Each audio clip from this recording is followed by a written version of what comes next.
Mi nombre artístico es La Plexi.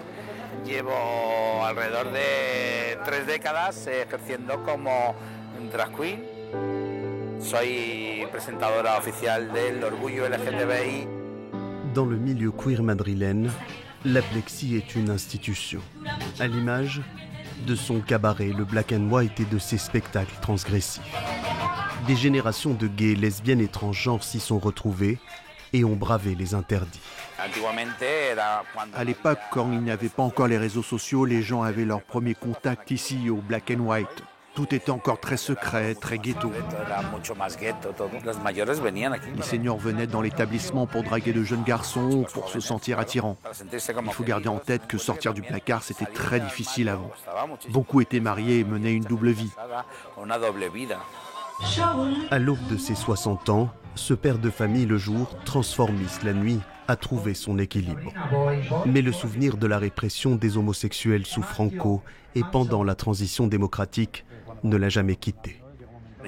J'ai vécu l'époque où on tabassait des mecs considérés comme des folles. L'époque où les personnes LGBT+ étaient encore poursuivies et dénoncées. Le Black and White est un lieu d'accueil où les gens pouvaient se montrer tels qu'ils étaient. Federico a 63 ans. Lui aussi a connu cette période sombre de l'histoire espagnole. Ma mère m'a dénoncé aux autorités pendant le régime de Franco parce que le message véhiculé était que nous étions malades. On nous disait que nous étions vicieux, pervers, tout ce qu'il y avait de pire. Le rejet, l'isolement, la clandestinité, des épreuves qui ont forgé le caractère de Federico. Ce vieux militant gay préside aujourd'hui la fondation 26 décembre, qui vient en aide aux seniors LGBT. Ce jour-là, il a rendez-vous dans la banlieue madrilène avec Gigi, une amie transgenre de longue date. Impensable il y a encore quelques années, Federico a lancé la construction de la première maison de retraite LGBT en Espagne, un établissement public financé par la communauté de Madrid. Se va a dividir por otro cristal grande para que se vea y eso va a ser el restaurante. Avec un budget d'environ 1 400 000 €, la structure sur 4 étages accueillera une soixantaine de seniors LGBT. Gigi, transgenre vénézuélienne, fera partie des heureux locataires. À 65 ans, cette retraitée survit avec un peu plus de 400 € par mois. Elle n'a pas assez cotisé pour prétendre à une retraite à taux plein. Il ne donnait pas de travail aux transgenres. Il nous considérait comme des drogués, des corrupteurs de mineurs. Comme Gigi, environ 2/3 des personnes queer espagnoles sont pauvres et isolées. L'immense majorité de ceux qui vont habiter ici, ce sont des gens seuls. Ils n'ont personne. Ces personnes souffrent de problèmes cognitifs et de maladies mentales. Avec cette maison de retraite arc-en-ciel, Federico veut leur rendre leur dignité.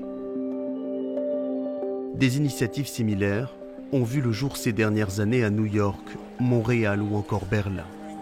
En France aussi, des projets sont en gestation. En partie grâce à Francis et Dominique, 2 militants de l'association Grey Pride.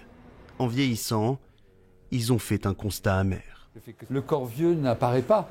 Le corps vieux n'est quasiment jamais représenté. On va considérer que lorsqu'on vieillit, on n'a plus d'orientation sexuelle, plus d'identité de genre, puisque avant tout, on est un objet de soin. À quel âge on n'a plus envie d'être caressé ou de caresser quelqu'un? Des interrogations qui l'ont poussé avec Dominique, sexologue retraité, à lancer le label Grey Pride Bienvenue. Objectif, améliorer l'accueil des pensionnaires dans les EHPAD.